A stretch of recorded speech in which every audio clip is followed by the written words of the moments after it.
नमन इस्लामाबाद के internal hostel में कैसे अप्लाई करना है मैं आपको बताता हूँ। ये फॉर्म है 2023 का फॉर्म है, लेकिन 2025 में भी यही चल रहा है। बॉयज़ जो हैं वो एलिजिबल होते हैं 5th से 8th सेमेस्टर तक, और गर्ल्स भी 5th से 8th सेमेस्टर तक होती है एलिजिबल। आपने जाके सर्च करना है सिंपली नमन इस्लामाबाद इंटरनल हॉस्टल, और फिर ऑप्शन आएगा हॉस्टल्स का, इसे आपने ओपन कर लेना है और आगे फिर सारी इन्फॉर्मेशन आ जाएगी। यहाँ पे लिखा हुआ है कि for the students of best program 5th semester and above, मतलब 4th 3 और ये वाले सेमेस्टर अप्लाई नहीं कर सकते। बाकी सारी इन्फॉर्मेशन आपने अपनी देनी है। स्टूडेंट इन्फॉर्मेशन है, ये देखिए करंट सेमेस्टर प्रोसीडिंग फी चलान। स्टूडेंट पर्सनल इन्फॉर्मेशन में आपने नाम वगैरह लिखना है, फादर से ऐसे फादर के बारे में कॉन्टैक्ट लिखना है। आपने मंथली जो इनकम लिखनी है ना, इस पर आपने सोच समझ के लिखना है, क्योंकि फिर आपका इंटरव्यू होता है। फिर आपने डिस्ट्रिक्ट वगैरह सेलेक्ट करना है, क्योंकि सीट्स होती हैं। फिर ये इमरजेंसी कॉन्टैक्ट डिटेल्स वगैरह हैं।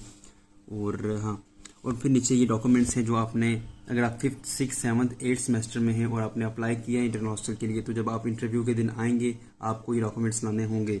वैसे अमूमन स्टूडेंट्स को पता ही होती है सारी चीज़ें, मैं आपको इसलिए बता रहा हूँ कि मतलब कि आपको आगाही मिल जाए इस चीज़ से। अब ना इंटरव्यू होता है, मतलब जिन्होंने अप्लाई किया हुआ है ना 5th 6th 7th 8th semester वालों ने, उनका इंटरव्यू होता है। और जब मेरा इंटरव्यू हुआ था उसमें मेरा नहीं हुआ था इंटरनल में। मैंने इनकम लिखी थी तकरीबन 90,000, तो वो पूछे कि इनकम किसकी है, तो मुझे वो बात सही तरीके से बतानी नहीं हुई। तो अगर आपने इनकम लिखनी है तो आपके पास इनकम प्रूफ भी हो और आप उन्हें कायल कर सके अपनी बात पे। बाकी उन्होंने मुझसे पूछा था कि आपकी एक्टिविटीज़ क्या है, को करिकुलर एक्टिविटीज़, मैंने कहा नहीं है। तो फिर बाकी ये कुछ पूछते हैं। मैंने जो सुना है कि आपके अगर मार्क्स बहुत ज़्यादा अच्छे हैं तो आपको प्रेफर करेंगे, ये आपके घर का डिस्टेंस ज़्यादा है तो प्रेफर करेंगे, मैंने सुना है सिर्फ। बाकी तकरीबन जो मैंने सुना है 82 या 92 सीट्स होती हैं, पंजाब की ज़्यादा होती हैं, फिर खैबर पख्तूनख्वा की होती है, गिलगित की, कश्मीर की, इस तरह से सीट्स होती हैं, सबकी होती हैं। मुझे जैसा मुझे पता है मैं आपको बता रहा हूँ। बाकी इंटरव्यू में आप अच्छा करने की कोशिश करें तो हो सकता है। बाकी कल मैं देख रहा था फेसबुक पे, किसी लड़की ने पूछा था कि मैं सेकंड सेमेस्टर से हूँ तो क्या मैं अप्लाई कर सकती हूँ हॉस्टल के लिए।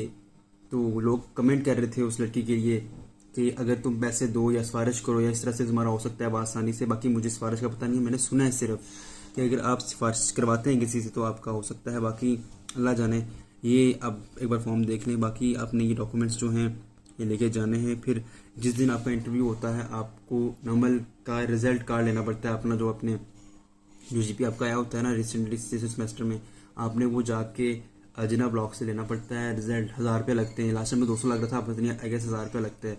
आपने सिर्फ रिजल्ट लेना होता है और वो रिजल्ट देखते हैं जब आप इंटरव्यू देने जाते हैं। इंटरव्यू में पहली बात है तो आप सुबह 8 से लेकर रात तक मतलब खड़े रहें वो लाइन लगा के कि आपका इंटरव्यू, आपकी बारी आएगी तो आपका होगा। लाइन में खड़े रहें, कोई बैठने की जगह नहीं होती। होनेस्टली स्पीकिंग नमल की मैनेजमेंट ऐसी ही है। फिर अंदर टीचर बैठे होते हैं, पैनल टाइप नहीं होता, मतलब एक ग्राउंड सा टेबल होता है, 4 5 टीचर बैठे होते हैं। मेरे पास 3 टीचर थे, चेयर्स लगी होती हैं, तो वहाँ पे भी आपका इंटरव्यू होता है। 3 4 मिनट का इंटरव्यू होता है, उसमें चीज़ें पूछते हैं और फिर आपका